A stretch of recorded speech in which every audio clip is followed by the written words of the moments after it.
श्री स्वामी समर्थ. तुम्हा सगळ्यांच्या आपल्या स्वामी सूत्र ब्लॉग या चॅनलवर मनापासून स्वागत. स्वामी भक्त हो, आज पुन्हा एकदा तुमच्यासाठी नवीन स्वामी संदेश घेऊन आलेली आहे. आजचा स्वामी संदेश खूप खास असणार आहे. लक्ष्मी नारायणाचा हा योग चालून आलेला आहे. लक्ष्मी माता, भगवान विष्णू यांचा आशीर्वाद आपल्याला प्राप्त करून घेण्यासाठी आजचा दिवस खूप महत्त्वाचा आहे. म्हणूनच आजच्या या दिवशी तुम्हाला आजचा हा संदेश ऐकायचा आहे आणि त्या पद्धतीने आपलं आयुष्य जगण्याचा प्रयत्न करायचा आहे. सेवा तर आपण करत असतो, सेवा आपल्याला करायच्याच आहे, पण त्यासोबत जर आपण आपल्या आयुष्यामध्ये आपले कर्म चांगले ठेवले तर निश्चितच त्याचं फळ आपल्याला लवकर प्राप्त होतं. आणि कर्म चांगले ठेवायचे असतील तर आपल्याला कुणाचं तरी मार्गदर्शनही हवं. आणि स्वामींच्या संदेशामार्फत जर आपल्याला एक उत्तम प्रकारचं मार्गदर्शन मिळत असेल आणि तशाच पद्धतीने स्वामींच्या पावलावर पाऊल ठेवून जर आपण आपलं आयुष्य जगत असलो तर निश्चितच आपल्या आयुष्यामध्ये सगळं काही सुरळीत होण्यासाठी स्वामी महाराज स्वतः आपल्याला मदत करणार आहे. स्वामी महाराजांच्या शक्तीवर, स्वामी महाराजांच्या भक्तीवर जर तुमचा विश्वास असेल तर कमेंटमध्ये श्री स्वामी समर्थ लिहा आणि आजचा हा स्वामी संदेश शेवटपर्यंत ऐका. स्वामी संदेश आपल्याला जाणून घ्यायचाच आहे, पण तत्पूर्वी स्वामी महाराजांना आजच्या या मंगल दिवशी एक प्रार्थना करावीशी वाटते आणि ती अशी की झुकवणी मस्तक तुझ्या पाऊली, झुकवणी मस्तक तुझ्या पाऊली, नाम घेतो तुझे स्वामी माऊली, नाम घेतो तुझे स्वामी माऊली. वरदहस्त हाती तुझा सर्वांचे, सुखे ठेव सदैव आम्हा लेकरासे, सुखी ठेव सदैव आम्हा लेकरासे. स्वामी भक्त हो, जेव्हा आपण या स्वामी माऊलीकडे अगदी अशाच पद्धतीने प्रार्थना करतो तेव्हा स्वामी महाराज, आपली माय माऊली नक्कीच आपल्यासाठी धावून येते आणि आपल्याला मदतही करते. तर असो, आजचा संदेश ऐकण्यासाठी तुम्हाला छोटंसं काम करायचं आहे. तुमच्या समोर जे 2 मंगल कलश दिसत आहे त्यापैकी एक मंगल कलशाला स्पर्श करायचा आहे आणि संदेश काय आहे ते जाणून घ्यायचं आहे. तर तुम्ही एक मंगल कलश निवडला असेल अशी मी आशा करते आणि आजचा संदेश काय आहे तेही सांगते. तर बघा, ज्यांनी 1 नंबरचा मंगल कलश निवडला त्यांना स्वामी महाराज काय सांगतात बघूया. स्वामी महाराज अशा प्रत्येक भक्ताला सांगतात, अरे, प्रत्येक दिवस हा सारखा नसतो.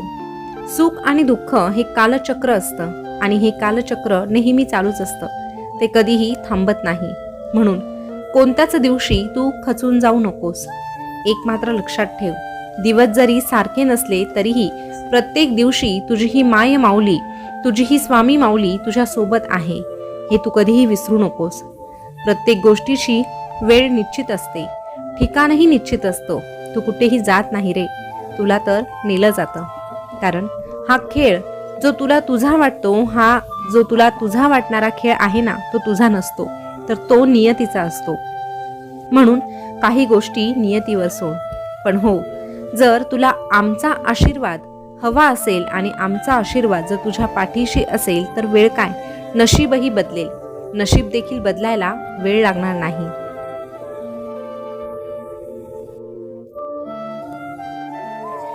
फक्त जीवन जगताना काही गोष्टींपासून सावधगिरी बाळग. जसं की विष आणि शब्द एकाच ताकदीचे आहेत.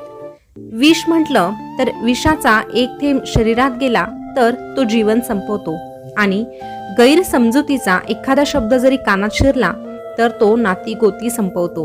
म्हणून या दोघांचा वापर करताना 10 वेळा विचार कर, नाहीतर पश्चातापाशिवाय तुझ्या हातात काहीही उरणार नाही. तुझं आयुष्य हे एका पुस्तकासारखं आहे. प्रत्येक पानावर संघर्ष असला तरीही शेवट मात्र यशाचाच असणार आहे. म्हणून पुस्तकाचं एखादं पान तुला आवडलं नाही म्हणून पुस्तक फाडून देण्यापेक्षा त्या पानाला घडी मारून ठेव आणि पुढे चालत राहा. तुझ्या आयुष्याचा शेवट हा गोडच होणार आहे. अरे, वेळ वाईट असली तरीही आयुष्य मात्र कधीच वाईट नसतं.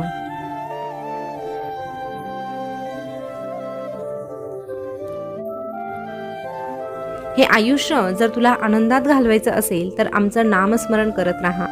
नामस्मरण हा उंबरठ्यावरचा तो दिवा आहे जो भगवंत आणि प्रपंच या दोन्हींकडे उजेड पाडतो. आणि ज्याच्या अंगणात आमच्या नामस्मरणाचा दिवा जळतो त्याला भक्तीचा परमानंद मिळतो. अशा भक्ताला आम्ही सदैव एकच सांगतो, भिवू नकोस, मी तुझ्या पाठीशी आहे. भिवू नकोस, मी सदैव तुझ्या पाठीशी आहे.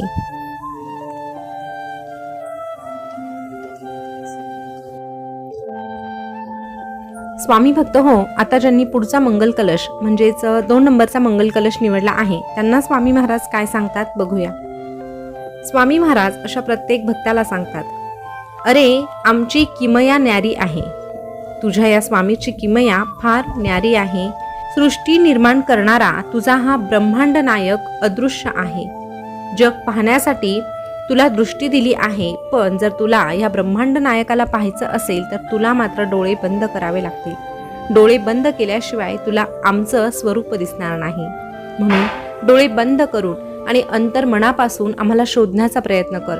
उघड्या डोळ्यांनी आम्ही तुला सापडणार नाही, पण जेव्हा तू तुझे डोळे बंद करतो आणि आम्हाला शोधण्याचा प्रयत्न करतो, अंतर्मनापासून आम्हाला साद घालतो, तेव्हा आम्ही नक्कीच तुझ्या समोर येतो, तुझ्या समोर उभा राहतो आणि तुला सांगतो की काळजी करू नकोस, ही स्वामी माऊली सदैव तुझ्या सोबत आहे.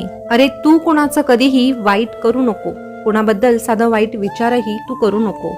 पण हो, जर तुझ्या बाबतीत कोणी वाईट विचार करत असेल तर त्याने तुझं काहीही वाईट होणार नाही, कारण शेवटी करता आणि करविता तुझाच हा स्वामीनाथा, तुझाच हा स्वामीनाथा. म्हणून सगळं काही आमच्यावर सोड. तुझ्यावर वाईट वेळ आम्ही कधीही येऊ देणार नाही, आणि ज्यांनी तुझ्यावर वाईट वेळ आणून देण्याचा प्रयत्न केला त्यांना देखील आम्ही कधीही सोडणार नाही. त्यांच्या कर्मांची फळं त्यांना एक दिवस भोगावीच लागणार, पण तोपर्यंत तू मात्र संयम ठेव. तू मात्र तुझं काम प्रामाणिकपणे करत राहा.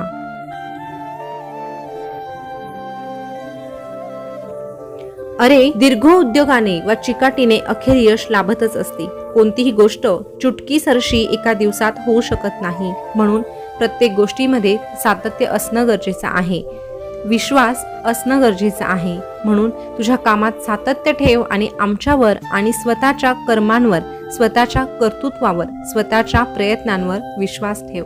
तुझ्या हातामध्ये फक्त मेहनत करणं आहे, पण तुझ्या मेहनतीला योग्य ते फळ देणं हे आमचं काम आहे, आणि आम्ही आमचं काम, आम्ही आमची जबाबदारी अगदी योग्य पद्धतीने सांभाळतो. आयुष्यामध्ये सगळ्याच गोष्टी तुला तुझ्या मनाप्रमाणे कधीच मिळत नाही.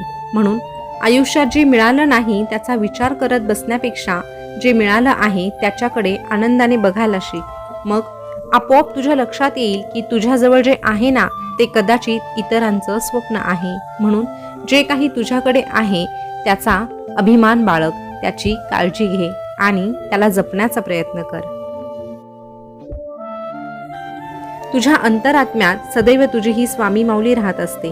ती तुला कधीही हरू देणार नाही.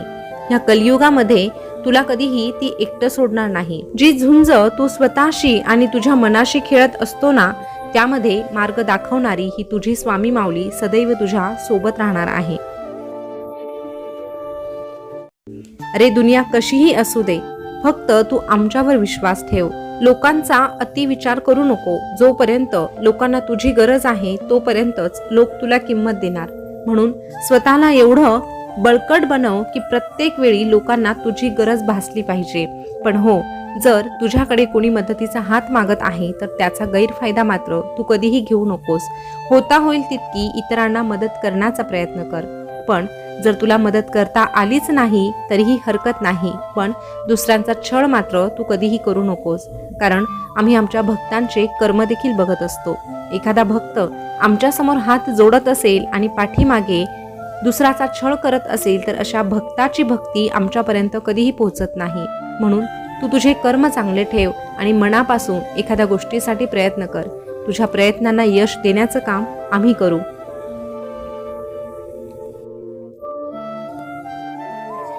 तुझ्या संघर्षाला योग्य तो न्याय देण्याचं कामही आम्हीच करू. आणि संकट काळात तुझा हात हातात घेऊन देखील तुझ्यासोबत आम्हीच चालणार आहोत.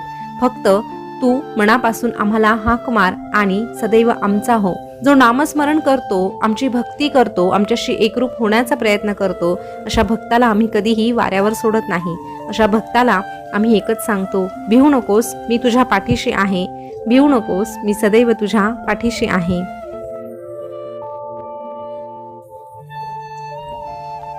स्वामी भक्त हो, आजचा स्वामी संदेश तुम्ही ऐकला असेल तर आजचा संदेश तुम्हाला कसा वाटला कमेंट करून नक्की कळवा. तुम्ही कुठला मंगल कलश निवडला होता हे देखील सांगा. पुन्हा भेटूया नवीन स्वामी संदेश घेऊन. तोपर्यंत स्वस्थ रहा, मस्त रहा आणि आपले संदेश ऐकत रहा. धन्यवाद.